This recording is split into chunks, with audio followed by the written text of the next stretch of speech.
I went from binging Dairy Queen Blizzards every single night for 28 days in a row to losing 110 pounds, keeping it off for over 7 years, and having zero sugar cravings or fear of sugar or all or nothingness with sugar ever.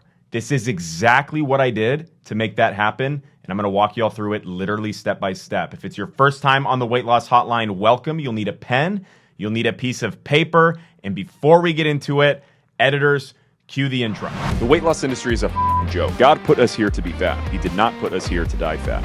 It's common sense. Are you truly ready to start your last day one? Welcome to a very special episode of the Weight Loss Hotline. If it's your first time here, hi, I'm Nick, and if you've been fat your entire life, I promise you there is no better place to be than right here on the Weight Loss Hotline. My commitment to you is that these episodes are better than any coaching program you have ever paid thousands of dollars for.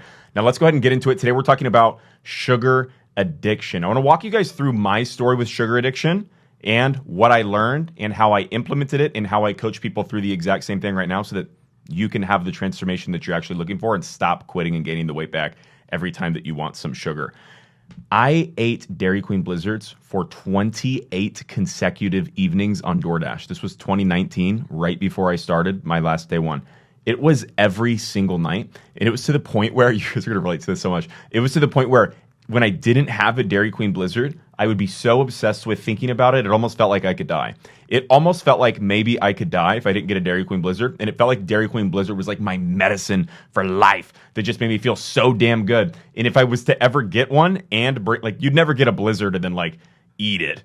And there's so many of y'all listen to this that have maybe never been to Dairy Queen if you're not in the U.S. Dairy Queen is like, it's like a very thick like malt, like a shake. It's like a thick ice cream shake, like a Sonic Blast. That's how they call them? Sonic Blasts. Now, I called myself a sugar addict at the time because when I was around it, I had no balance with it. So when I couldn't have half of a Dairy Queen Blizzard and then stop. It felt like I couldn't have 1/4 of one Dairy Queen Blizzard and then stop. Then I would look at my friends that never had food or weight issues, and they would like, you know, we'd get a Blizzard together and they'd have 1/4 of one and then put it in the freezer. And then the next night they would forget that it was even there. And I'm like, well, do I sneak theirs? I had roommates at the time, right? So it was like 2017, 2018. Like I was in my mid-20s. Like, do I sneak their Blizzard or do I get my own Blizzard again? And then I'd get the same Blizzard. My roommates would think that it was the same Blizzard from the night before, but it was actually just a totally different delivered one. And I lived in this really crazy cycle of eating large amounts of food. Sugar was a big part of that, right? There was other delivery food and bullshit that I was eating. And then just not eating breakfast, sometimes not eating lunch the next day, and then, you know, quote unquote intermittent fasting to then have sugar again. Now you fast forward, it's 2026. It's been 7 years since I've lost weight. I've kept it off with ease. You would never guess that I was on a diet because I'm not. I'm on the common sense diet. I have no weird food stuff. I don't really see food as calories. I can eat whatever I want within reason in a moderate portion. I can eat celebratory food celebratorily. If I wanted to, I could eat half of a Blizzard, but I don't really eat that kind of food very often anymore. I'm going to walk you guys through just exactly how to do it. So the very first thing that you need to do is I want you to state out loud. You're going to pause this and say this out loud. I am not a sugar addict. Say that out loud again. I am not a sugar addict. Now, if you're listening to this, I would have listened to this and not said it because I wouldn't have actually been listening. So if you didn't say that, don't move on to the rest of the episode. Actually say it. Just listening to this is not enough. I want you to program this into your mind and into your body. I am not a sugar addict. And then say, sugar addiction is not real. Sugar addiction is not real. Food addiction is not real. Well, Nick, my doctor said, well, your freaking doctor was probably fat, right? It's not so much like who's right and who's wrong. It's try this on for size because the way that you've been living, old Nick, I'm looking right at you, right in the camera, has not been working. So you're going to have to take some risks and try something else on. It's not about who's right or who's wrong. It's about how bad do you want to save your life and get out of the issue of sugar. The reason that sugar addiction is not real from my view and from the view of people that put it behind them, not from the view of people that are lifetime Weight Watchers that just are strict enough to never eat sugar ever again, not from the view of your fitness trainers online that are super macro focused and that are actually still fat in the head, in my opinion, but now in skinnier bodies, not in the view of people that you watch lose weight on Instagram and then do bodybuilding shows that are now athletes. The view of people that never had the issues in the first place or pardon me, the view of people that had heavy issues, such as myself, right? I'm not meaning to brag. I want you guys to see what this actually looks like. It's very rare. It's very, very, very, very rare. And I'm not meaning to sound egoical. I just want you to understand. I sometimes when I watch this back, I go, gosh, Nick, you kind of sound like an egoic asshole. No one's talking about this. I actually don't want to talk about this stuff. Sometimes I feel like I look angry when I talk about this. I don't want to teach this. I want to teach complete life transformation. I want to teach, and I do teach, life transformation through sustainable weight loss. I don't want to be so in the weeds on the granularity of whether or not sugar addiction is real. But you can't save yourself if you think you're a food addict. It's impossible, because when you say that you're an addict, you end up taking the addict's approach to weight loss, which is abstinence and all or nothingness. So the solution to alcoholism or alcohol addiction is to stop drinking and, work on your life so that you don't have the same urges to drink anymore. The solution to drug addiction is the same thing. The solution to porn addiction for men that have ever dealt with that is the same thing. The solution to social media addiction is, you want to know step one of social media addiction? Just guess what it is. Yeah, it's to delete your social media from your phone. So for you to say that you're an ice cream addict, you go to lose weight the same way that I did, right? I lost weight every year from 2013, 14, 15, 16, 17, and 18. I lost between 50 and 100 pounds all 6 of those years before doing it again in 2019 and actually keeping it off. I would cut out the food groups that felt like they controlled me. So I want you to now say, food does not control me. Food does not control me. Food is not my issue. Sugar is not my issue. Sugar is my chosen solution to much deeper issues in my life that I'm going to start working on right after I listen to this episode with Nick of the Weight Loss Hotline. So you're like me. You don't eat sugar to feel good. You eat sugar to not feel bad. That's not addiction. You're not chemically addicted to the sugar. So addiction also implies withdrawal from my view. So if you were to drink, 10 drinks of alcohol every single night, and I'm really going on this, the whole episode isn't going to be this heavy. I'm really going on this because you cannot understand the rest of the episode if you fully believe that you are a sugar addict. It's impossible. So you have to. Otherwise, you'll be skinny being afraid of ice cream. Otherwise, you'll be skinny having to plan out when you're going to eat your ice cream. Saturday's my cheat meals. That's not healthy. That's skinny and fat in the head. You're going to gain the weight back every time life gets hard because you'll still turn to ice cream when things aren't feeling well. You're feeling good. You'll still eat one bite and then feel so much guilt that you go, well, I had them on Saturday. Like, why not have it on Sunday? Because Monday's a fresh restart, even after you've already lost the weight. So you'll gain the weight back, right? So what we're doing that's very different than what other people are talking about is we're getting to the root of the issue so that you can save yourself from this. So sugar addiction isn't real. Food addiction isn't real. Addiction implies withdrawal. When you stop drinking alcohol, you go through withdrawals. When you stop doing drugs, you go through withdrawals. When you stop doing a lot of these high dopamine activities, you go through withdrawals. But when you stop eating Dairy Queen Blizzards, you only go through withdrawals if you cut out a full food group, such as sugar entirely or carbs entirely, be a better way of saying that. So when I went from eating Dairy Queen Blizzards every single night to stopping, you bet your ass I was laying there in bed sweating the next night, literally convulsing, going, I want sugar so bad I don't even know, like going through withdrawals. That you might call sugar addiction. Maybe, I guess, right? Like maybe if you like technically the definition of addiction. But the piece that you're missing when you're saying that, and the piece that you can't see, what I'm doing, I'm just giving you a different lens to see it through. It's not about who's right or wrong. It's just a different lens for you to see it through. Is that when I stopped eating Dairy Queen Blizzards and didn't starve myself in a really deep calorie deficit, and instead I started eating more real sources of sugar like fruit, I had no cravings for it and no withdrawals at all. So if you're eating ice cream every single day, and we're going to pull these numbers out of my ass for a second, okay? I'm going to pull them out of my ass. Please stay out of my ass. I will pull them out of my own ass. It's so graphic. Don't cut that out. Leave it in there, producing team. You can tell this is an unedited show. If you're eating let's say you're eating 2,000 calories a day, and 1,000 of that comes from straight ice cream. I mean, that would be fucked up, but that's probably realistic some of the time for some of our days at this point, or at least has been in the past, right? If tomorrow you start eating the exact same amount of calories, but you eat 3 to 4 servings of fruit throughout the day, one with breakfast, one with lunch, one with dinner, we'll say 3 servings, and you put honey and maple syrup on your breakfast, so you're still eating sugar, but in its real sources. It's still spiking your blood sugar a little bit, of course, way less because there's way more nutrients in fruit. You won't even want the sugar.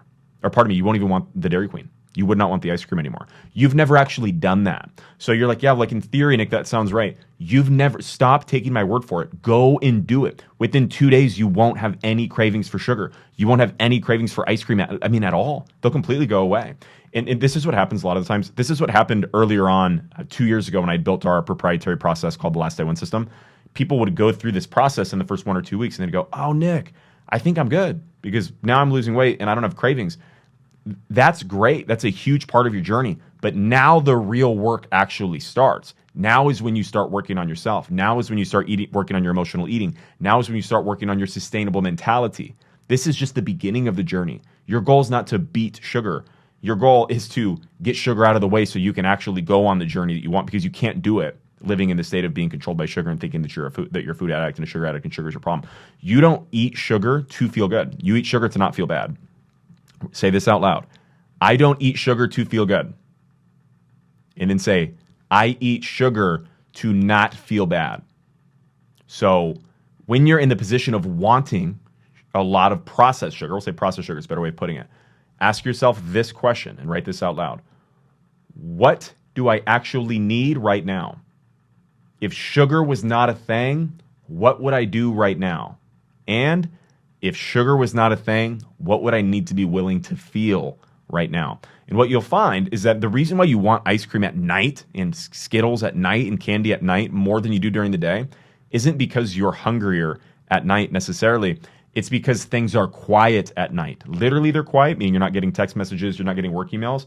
But metaphorically, spiritually, they're also a little bit quieter. The veil is just a little bit lower. So you're more attuned to your state of feeling because your body, your household life, the literal sunshine and weather is a little bit more calm. So when you're in that state of being a little bit more present, you're present to emotions that you don't like. You become present to your life that you don't like. This is why people struggle to sleep sometimes. You're ruminating on things about your life that you don't like, but you're not changing. Gosh, I hate my job. But you're not thinking about hating your job when you're scrolling on social media. You're thinking about it when you're sitting there at night getting ready to go to bed, and then you want the sugar when you're laying there in bed, right? You don't wake up with ice cream cravings. Why don't you wake up wanting Skittles? Isn't that interesting? Why don't you eat ice cream for breakfast? Maybe you probably have, but why is that not a regular thing for you? It's because you're not in some hyper emotional state of like, gosh, the sugar is just going to make me feel so this. So you have emotional cravings for sugar more than you do physical cravings for sugar. The physical cravings for sugar will go away within 24 to 48 hours if you do the things that I just said. Guaranteed. There's a step-by-step. Look at the second link underneath this video. It's called the Cravings Guide. It walks you through exactly how to work through a craving and exactly how to build a life where you don't have the cravings anymore. There's 5 to 10 things you can do that are right in there. That's not the topic of this, but if you want help with the sugar cravings, go and click on that. You type in your email, it sends it straight to you. If you have any questions, email me back. I got me directly, not someone on my team, not some AI thing, me directly. Go and download that and save it if you haven't already.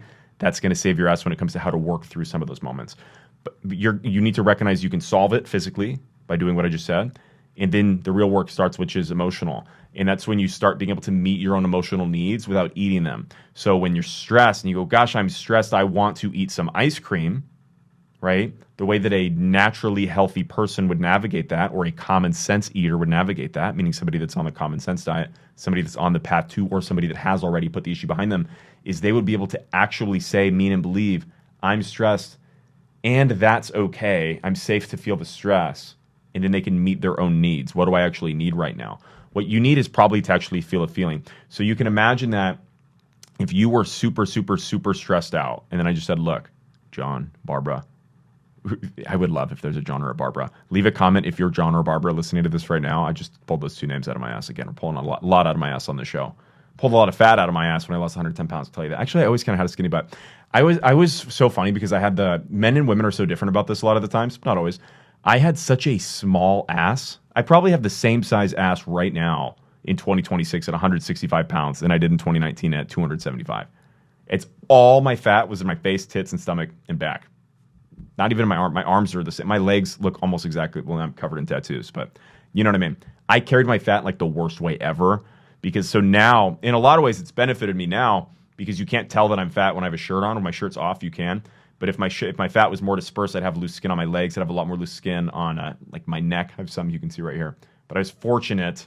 We'll say I was fortunate, but it was funny how fat I was. I look back on pictures and go, man, dude was a big dude. and how skinny my legs still were at the same time. I think that's more of a guy thing than a woman thing, but some women might still be the same. We're all different. Who knows? Now, when you're starting your journey, right? You're eating Dairy Queen Blizzards all the time. You're eating pints of Ben & Jerry's all the time. A lot of the times we have this urge to go to low-calorie alternatives. Now, low-calorie alternatives, this would be like a Ben & Jerry's pint to a Halo Top pint. Halo Top is like low-calorie ice cream with protein powder added to it, basically, or skim milk added to it. That's higher protein milk. So you might actually get some pretty decent macros. That's not going to help you through your sugar addiction, but that is a great tool. So what I'm walking you through is mastery right now. So you're not going to get off this call and just be like, oh my gosh, I'm a master of properly satiating my body, mind, and soul, and now I don't have emotional or physical cravings. That's a whole journey, right? That's a full process of weeks and months to become that person naturally. For most people, that takes 8 to 10 weeks to have that become a natural way of being, with extreme help, intentionality, guidance, and coaching, which is what I do. You can, though, at the same time, in that meantime, you need to have something that you can go to that's not going to be a pain in the ass. So this would be a lower calorie alternative. It's not about perfection. It's about having something that's going to help you feel that's going to help you have the power to say no to the actual strong urge. That's a very wordy way of saying that. Let me restate that. When you have a craving for a pint of Ben & Jerry's, if the option is I'm going to eat the Ben & Jerry's or I'm going to have a freaking panic attack, if that's how you're actually feeling, it's unrealistic unless you and I are working together and you have my guidance or the guidance of somebody else that might know what they're talking about, which is amazing. It will make sense for you to have some sort of alternative that doesn't make you feel so shitty afterwards. So that might be a lower calorie thing. That might be a smaller kind of pre-portioned out sugar thing. But what you'll find is that when you instead stop opting for lower calorie alternatives and start opting for the whole food alternative, and I use the word alternative very loosely, that's when the cravings start to really go away. So let's say that a Dairy Queen Blizzard has 800 calories. I'm totally pulling that out of my ass. And we'll say like 10 grams of protein. I have no idea. Why do I keep saying that? Pulling out of my ass. I've never said that before. When you look at a low calorie, high protein pint of ice cream, might be 500 calories and 30 grams of protein. Much better macros.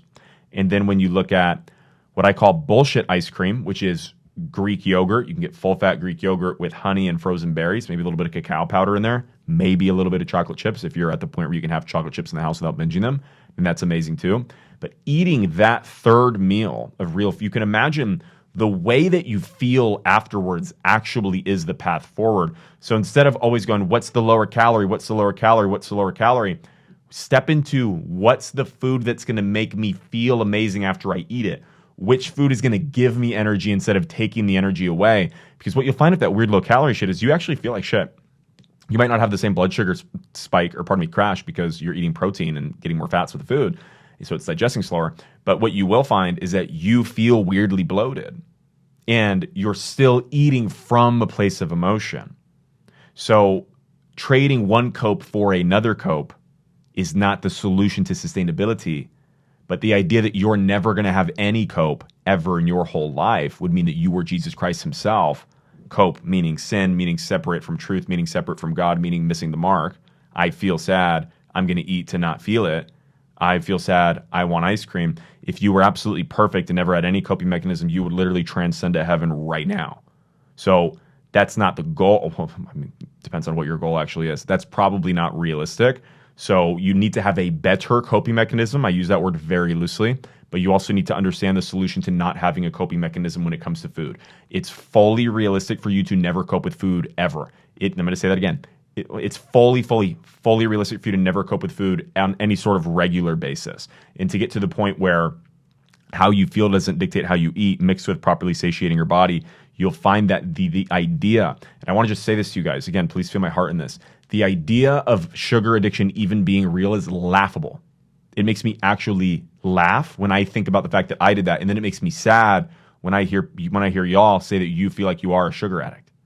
It's not a real thing. And you'll find that the issue is an issue of energy and energetics and how you're feeling about your life.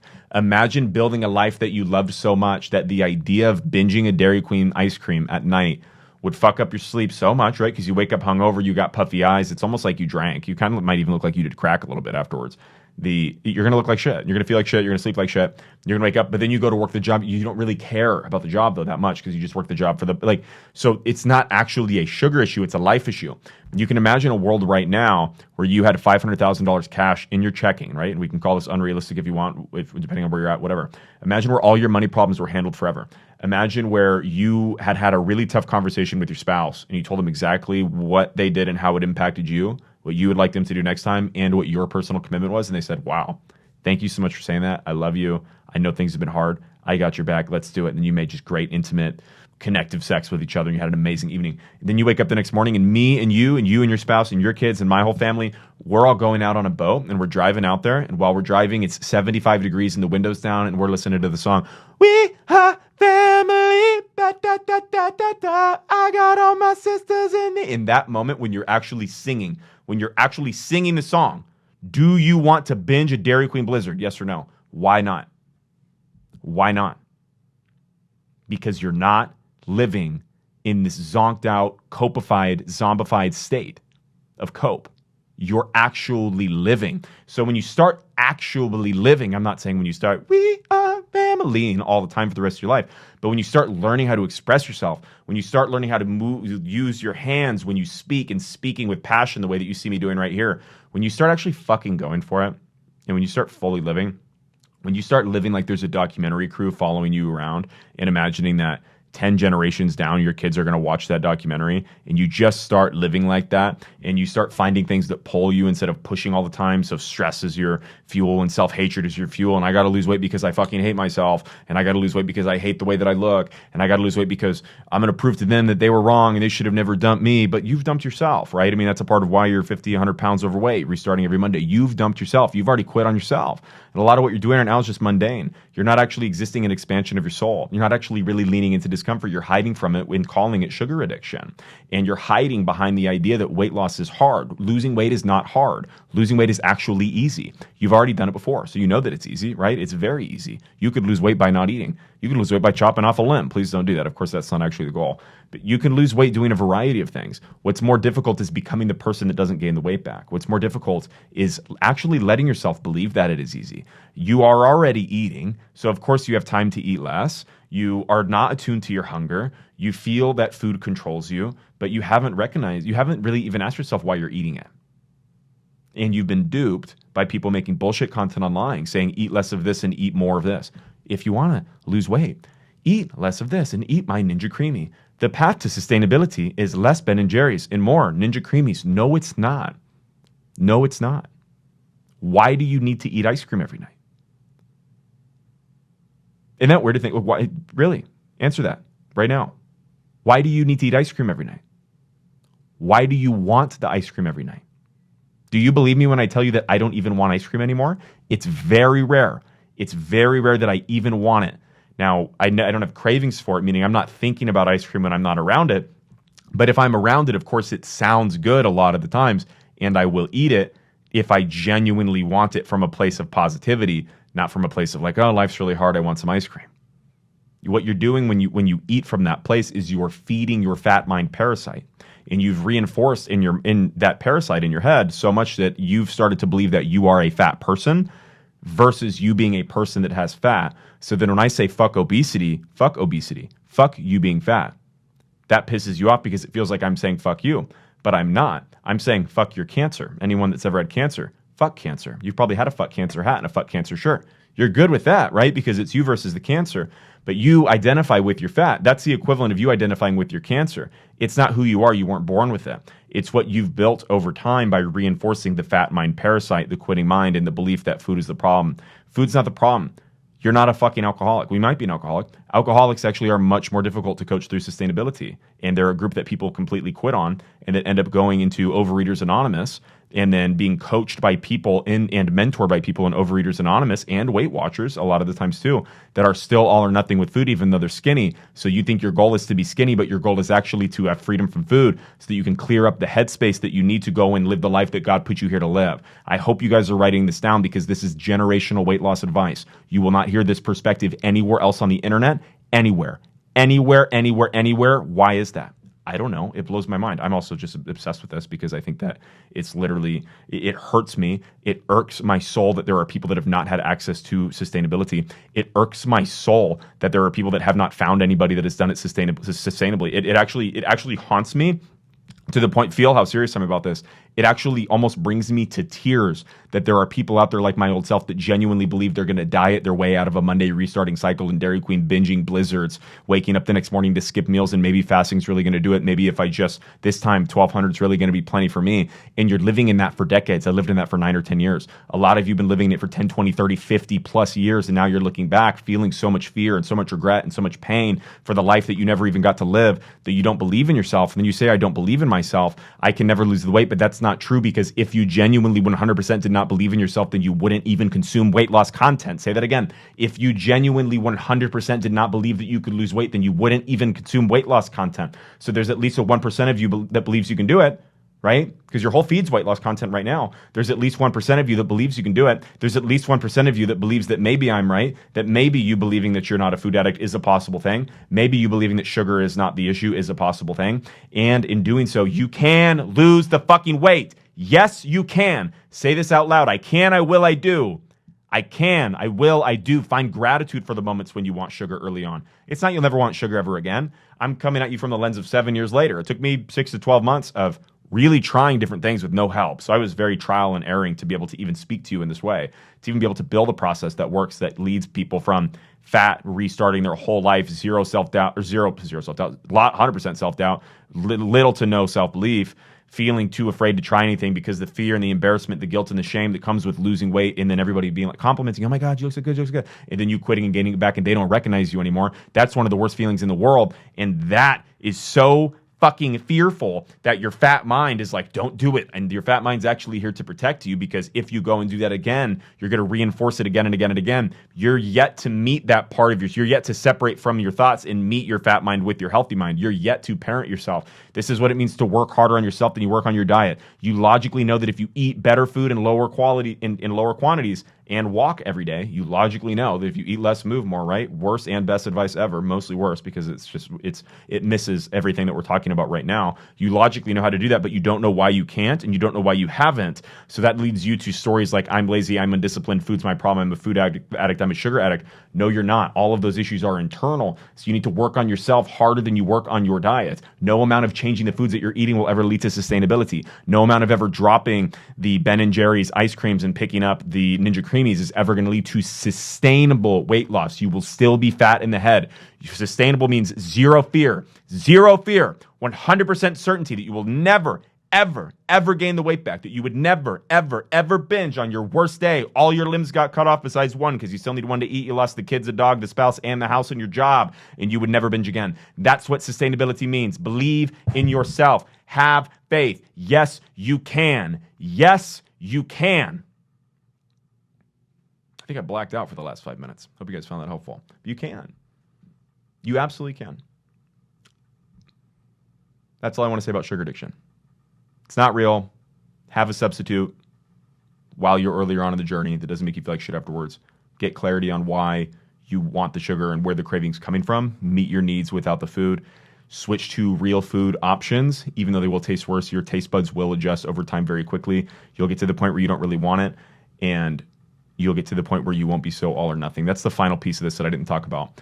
Eventually, you get to the point where you learn the skill set of being able to do two things. One is eat mom's apple. These are two rules on the common sense diet. Number one is enjoy mom's apple pie. That means eat bullshit food in that means eat celebratory foods celebratorily. I'm going to say that again. Enjoying mom's apple pie is a rule of the common sense diet, which is what I coach inside of Last Day One.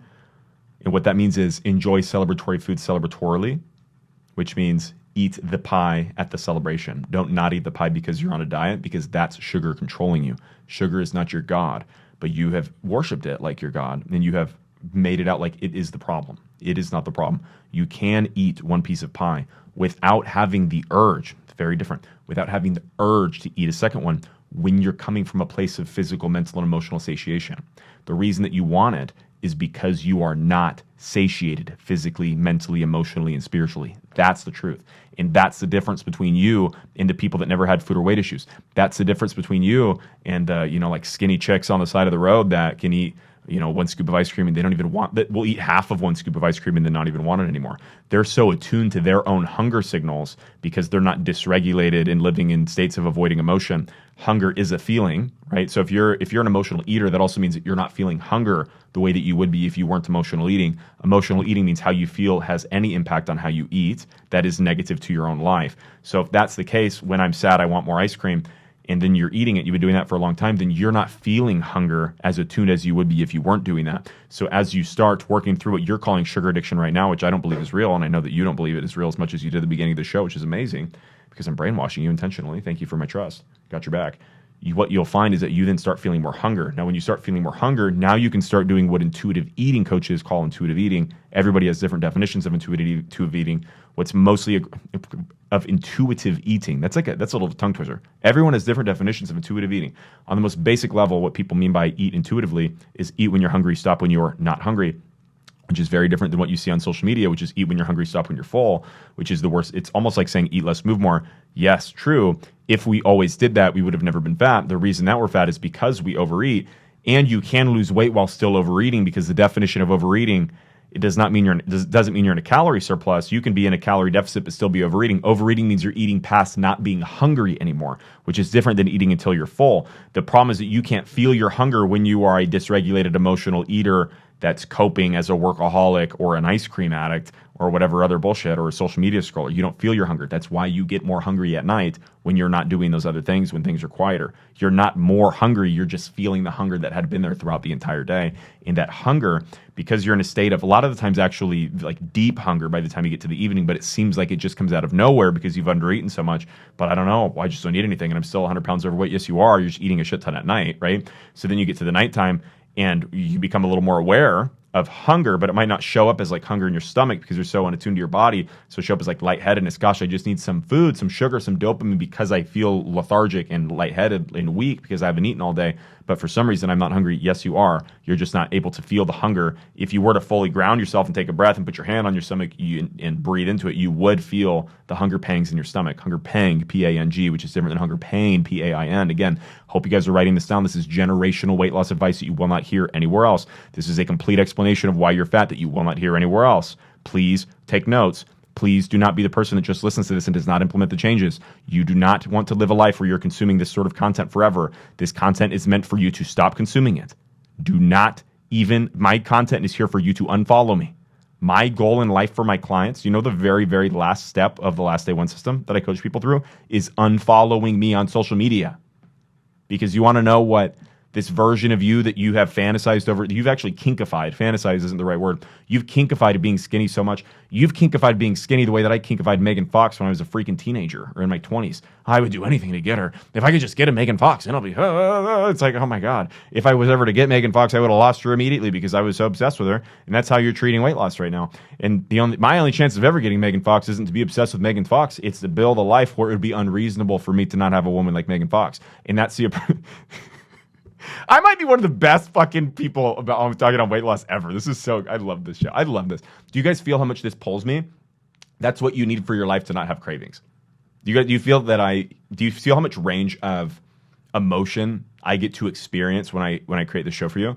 So when I go from fun, laughing to like ridiculously sarcastic humor to super serious, don't you fucking quit. You're going to die from being fat. When I hit all four edges of that range, I'm having an amazing time. And can you feel that I'm feeling?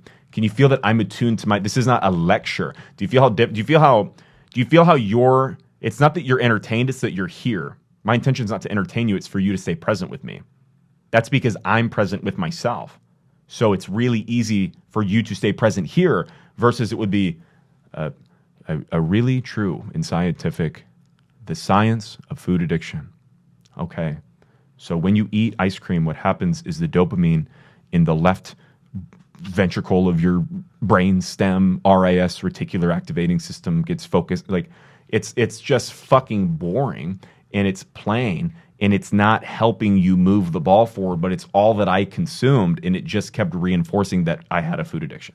So you need to find something that pulls you in your life. And the way that you can find that is by asking yourself, if I wasn't fat, what would I do with my life? And then you need to start doing it right now because you're not going to suddenly stop hating yourself when you're not fat. You take it from somebody that's hit their goal 7 times. You're just going to hate yourself for different things. I'm going to say that again. You are not going to stop hating yourself when you hit a number on the scale. You're just going to hate yourself for different things. It will never go away. What's up, Weight Loss Hotline fans? Pausing the show for 1 second. I hope you're enjoying it as half as much as I enjoyed making it for you. As a previous sugar addict, I know that it can be very frustrating to feel so controlled by food and specifically controlled by sugar.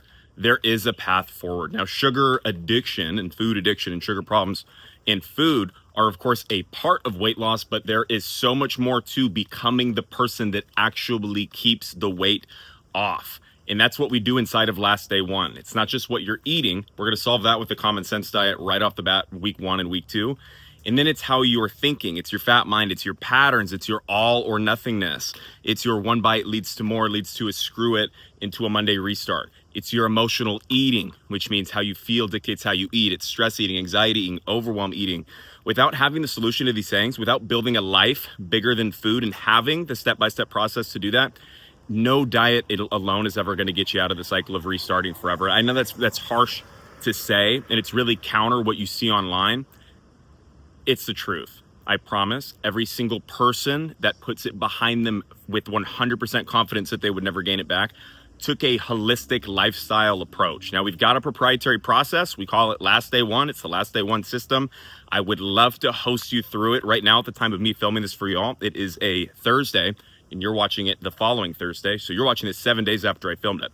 Right now, it's first week of August. And this last Monday, just 3 days ago, on August 3rd, we opened up the Last Day One August cohort and welcomed 21 people, which is so awesome. And my intention was just to bring in 15 people, but I couldn't click the close button fast enough because we sold out in 37 minutes, and it wasn't as simple as clicking stop to stop the open enrollment. So if y'all are ready to start your Last Day One and go through the system to become the person that actually keeps it off this time, this is very different than any weight loss program you've ever tried. This is very different than any therapy you've ever done. This is very different than Weight Watchers and trying to become a lifetime or lifelong, lifetime, is that what it is? I haven't done Weight Watchers in a while. A lifetime member that's stuck dieting for the rest of your life. This is freedom. This is freedom from food. This is stepping into the life of somebody that never had food or weight issues in the first place. We're opening on September 1st. My best guess is that we're going to sell out in less than 10 minutes since we just sold out all the spots in 37 minutes here on August 3rd. So if you're ready to start your Last Day One, you need to be there. Now, here's what I want you to do. Go ahead and click the link right underneath this video. It's the first link. It says start your Last Day One now. Type in your name, type in your email, type in your cell phone if you want the real priority access right the minute that it opens. And I'm going to send you all of the information that you need about what we're doing, why we're doing it.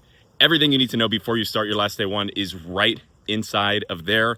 You'll have my personal email to where you can reach out with any questions with me directly, not a member of my team, not some weird AI robot, with me directly. I can't wait to meet you. I can't wait to guide you on this journey the right way this time.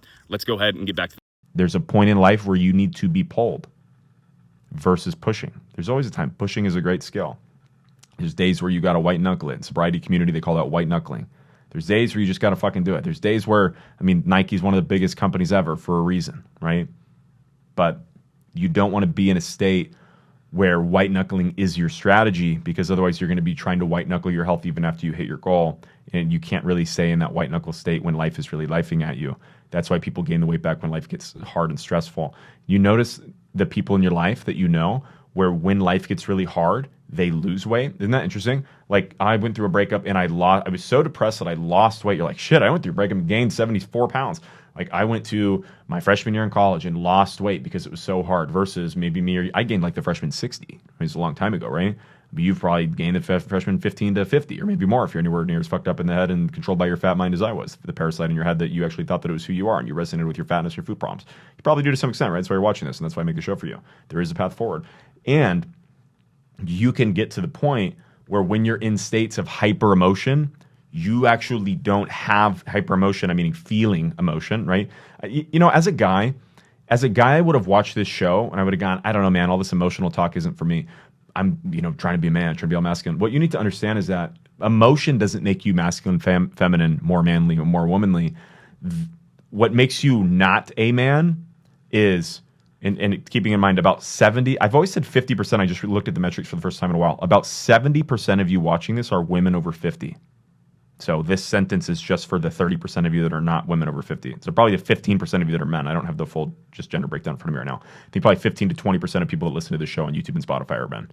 So for the 15 or 20% of you, it's not masculine to ignore your emotion. Because what's happening when you're ignoring it is you're actually being controlled by it. So what is masculine or what is manly, and what's womanly too, just what is productive for your life, regardless of your gender or however the fuck people are rolling in 2026, is not being controlled by it. The only way you can not be controlled by your emotion is not hiding from it or trying to outrun it. It's by actually cultivating the safety to feel something and to release the charge behind it. So that the next time that shit really hits the fan, you might even forget to eat. Right? Imagine there's so much going on in your life that you forget to eat. That's why people end up losing weight, because they're sitting with so much stress that they're not attuned to their own hunger. And there are people that only eat when they're hungry, which is what intuitive eating is, which you can't really do right now because you're not as attuned to your hunger and your body doesn't trust you because you feed it so inconsistently. That's a whole process of needing to be able to do that. But it is possible. But it's not Weight Watchers. But you won't lose 7 pounds per week. You'll lose 2 pounds per week. And it actually works. The part of you that wants to lose weight faster is not the part of you that wants to keep the weight off. There's so many little nuggets and gold mines in this episode. And this is a pretty good summation of what sustainable weight loss looks like in a lot of ways through the lens of you thinking that you're a sugar addict and have a sugar problem. We're going to end the episode right there. This was all over the place, fully ranted. Love you guys. Thank you for being here. Thanks for supporting the show. If you're just a viewer, go ahead and leave a like, comment, subscribe. It would really help me out a lot in growing this. This will never be super viral content because I'm not talking about eating more of this and eating less of this. If I wanted to have 1 billion views, all that I would do is say, here's 100 calories of ice cream and here's 100 calories of fruit. Eat more fruit and eat less ice cream. Here's 100 calories of olive oil and here's 100 calories of apples. And what would happen is that so many people, what I would call kind of people that are like a little bit in a lower level of awareness of their situation that support that sort of content, people that are either newer to their weight loss journey or people that haven't been through the same cycle that you and I've been through, like hitting our goal multiple times and restarting all the time, they fall for that content again and again and again. So because they fall for it, like it, and it's more entertaining, it's also easily digestible and less controversial. So because they're actually logically right. There's nothing to argue with because yes, if you eat more volume, your stomach will be fuller. So you can't argue with that, right? It's not that they're fully right. So there's no like, you're fucking wrong, fuck you. If you come out and you're just like, actually food addiction isn't real, you need to get to the root of the problem, get clear on why you're eating the food, build a life, and and like properly satiate your body, soul, mind. Everyone's like, no, dude, no, you don't, man. Go keto, dude. Dude, you don't know what you're talking about, man. I lost 27 pounds fasting, man, and I only have 20 pounds more to go. Come to me 5 years after you hit your goal. Come to me 5 years after you hit your goal. If your goal is just to lose weight, do whatever the fuck you want. If your goal is to keep the weight off, you better work on yourself harder than you work on your diet. There's no other way. There's no other way. I promise you, if there was another way, I would have got the freak on with my life a long time ago. But I'm still here. I'm coming back to provide the value that I wish that I had. I don't want to coach this forever. I want to be very clear with y'all. I love this work. I've got 5 more years of coaching this. I'm not going into the 2030s coaching this. This will not be my whole life. This will be my book. This will be about 200 podcast episodes, and this will be my proprietary process that's laid out for anybody that wants it, but I will not personally be coaching it anymore. It will be somebody else that I'm trained on coaching it. It'll be other people coming through the program that have already finished it, that now want to come back and coach the program, but I'm committed to being the sole coach. That will not be the case over time. This will not be my entire life's work. There's other things that I want to do, but it is an injustice, and God will not let me go yet because there's still nobody really coaching sustainability. So I'm doing my very best to fuck up this industry because this is the biggest joke industry that almost has ever existed. There's something called the looks maxing industry. Those of you that are older women probably haven't heard of this. It's like a teenage guy thing, but for some reason it's not my demographic, but I'm like really fascinated by the fact that this is happening and it's all over my social media. And it's like guys getting their hairlines fixed so when they're 20 and getting like fake jaws put in and getting their eyes all balanced out and shit. So that's actually probably the biggest joke industry is men that are really hyper fixated on their looks, thinking that their life's going to be better when they go from a 4 to a 6 or whatever. I think that's the biggest joke industry. I think we're probably the second biggest joke industry because we live in an industry where coaches right now and content creators are making content that is not actually helping people move the ball forward sustainably, but it's easy to digest, entertaining, and popular, and appeals to the masses, which are the 80 to 98% of people that will be quitting weight and gaining it back probably forever, or that aren't even making effort, but they just consume the content, right? I'm talking to you because you're one of the 2% that is actually committed to breaking out of this cycle. It's very sad. It's very sad. And it doesn't need to be like this, but this is how it is right now. We need to be honest about the content that we're consuming. So what happens is we like that content, meaning literally click the like button on it. We go, yeah, that's so. Yep. Oh, yeah, yep. You're right. Yep. Apples over olive oil. Yep. 100 calories this, 100 calories that. Yep, you're right. Yeah, I should eat more protein. Yep. Here's the 3 tips to eat more protein. Yep. Here's my fasting schedule. Yep. If I do 4 hour instead of 6 hour fast, then I'm going to lose. Yep. That makes sense. Like I get it. I did that before and I lost weight doing that. So it makes sense. So I agree, even though you didn't keep the weight off. So then I like it. So now that content gets pushed out. Right? So now that content gets pushed out. Now it's all that people see. So now the lens that you're being provided, and someone told me the other day that I'm talking too much shit about other people on the internet. I'm never going to mention anybody by name, but you guys need to understand the amount of negative impact that a lot of this content had on me. So I'm not saying this to flame other people. I'm saying this because right now you've been consuming weight loss content for your entire life. And I hate talking about this. I don't want to talk about this anymore. I hope you guys feel my passion. I don't want to talk about this anymore.